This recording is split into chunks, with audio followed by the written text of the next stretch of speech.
I wanted to talk to you a little bit about how to properly greet a guest and what kind of information that you're looking for. A lot of times when you walk into a salon or spa, it's, hi, can I help you? And then the guest would say, I'm here for an appointment. Okay, what's your name? Okay, Amanda. She'll be right with you. And it's just not a warm feeling. You want to make sure it's a warm, inviting experience for the guest. Whenever possible, I would like to say every single time when a guest walks in that door, I would like for you to stand. Because if you're down here, you're kind of hidden behind a desk. So I want you to stand when that guest comes in the door.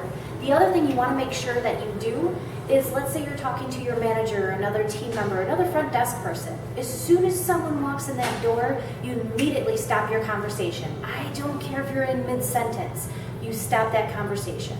And I want to ask you, I want you to put yourself into a situation where you're walking up to a register, and it could be in a Target, Walmart, it could be in a VG's, it could be in a spa. And how do you feel when you walk up and that person behind the desk has to finish their conversation with their teammate before that they can say hello to you? Whether it's work-related or not, how does that make you feel? Not very good, does it? So I want you to make sure when the guests walk in that door, conversation immediately stops. You stand and greet them with a simple, hello, how are you today? Just making them feel like, wow, these people care that I'm here. Think about these people when they walk in the door, those are the people that are providing you with a job. And this is for everybody. So it's our job as the front desk people to make sure that their first impression is absolutely fantastic. Now, if you happen to be on the phone and you're talking to a guest, taking an appointment, it's as simple as something like this. The door opens. So you're not interrupting the guest that's on the phone, but you're letting that guest know, yes, I acknowledge you. Yes, I'm going to be right with you. They still feel important. They're going to completely understand that you're going to finish with the guest that's on the phone, but you're acknowledging them coming into the spa and having them be a guest of ours. So, moving on, when they do come in, you want to acknowledge them. Good morning, how are you today? Wonderful, great. How can I assist you? One of the things that you want to ask is, how can I assist you today versus, are you here for an appointment? The reason behind that is you want to be careful the words you choose. If you say, are you here for an appointment? Some people may feel like, I didn't have an appointment, am I in trouble? As crazy as that may sound, they may get that impression. They may feel as if that's like a red, we call it a red button word or a hot button word. It just comes across, it could come across as confrontational. So you want to say, how may I assist you today? That gives them the welcome feeling like, oh, okay, well, I actually wanted to come and check out your menu and see if you have any appointments available. Now, typically we do book up, so we may not have a walk-in available for them, but then you can guide them through how to book their appointment for them. But you don't want to deter them from coming in and inquiring. And most of the time it is going to be a guest checking in, but keep that in mind when you do greet the guest, so that way they're welcome either way.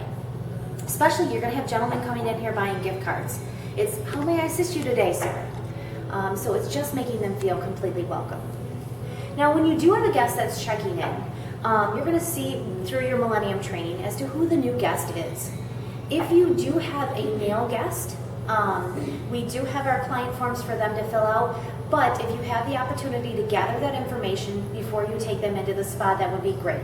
And that simple information is name, address, phone number, and email. Now you already have the name and the phone number. You want to, the way that would look like to get the rest of the information is, do you mind if I'm going to check you in and I'm going to update your information here. Sally, can I get your address, please? You click in the address. And Sally, finally, we do have the email address that we need to add to the account. And then you would let her know with giving us your email address, you're going to be privy to our specials and promotions coming up, as well as any kind of confirmation emails. Sally gives the emails. You can also let her know we do not give our email list out. It is kept in-house, so there's no worries of that. But we also invite you to join our Facebook page. Now, this is very, very, very important. Every single one of our guests, our front desk people, make sure you are letting our guests know about our Facebook page. The reason behind that is, and you can educate them on that. when we have special promotions or last minute deals or just engaging with our guests, they need to know that we have the Facebook page, but you want to educate them on what we have. So let them know, by the way, I encourage you to join our Facebook page. It's Serendipity Day Spa of Linden. We also have our Frankenmuth location, but the one here is of Linden. We give healthy tips. We give, just tips and tricks of different beauty things that you can do. We give out recipes. We give motivational insights. We'll also list our specials here and there, but I want you to know there's some really great information, so you want to make sure you like us on that page. Now, when you tell a guest that, it's giving them a non-committal invitation. Most businesses fail with their Facebook page because all they do is send out specials. People don't want to be bombarded with specials. They want to have information, motivational, recipes, funny things. We're going to put cartoons in there. There's a lot of different things that we put on our Facebook page, so please make sure every single guest that you come encounter with, you let them know about that. You also want to let them know that their confirmations will be available on email if they decide to sign up for the email club. Finally, the last thing you want to let a guest know is that for future appointments, they will get a text message and an email confirmation on their appointments.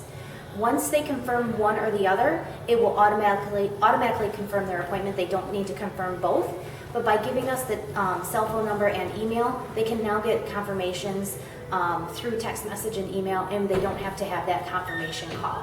So that's a great tool for our guests as well.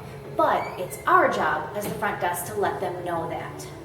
You do want to specifically let them know that they will get both of those confirmations.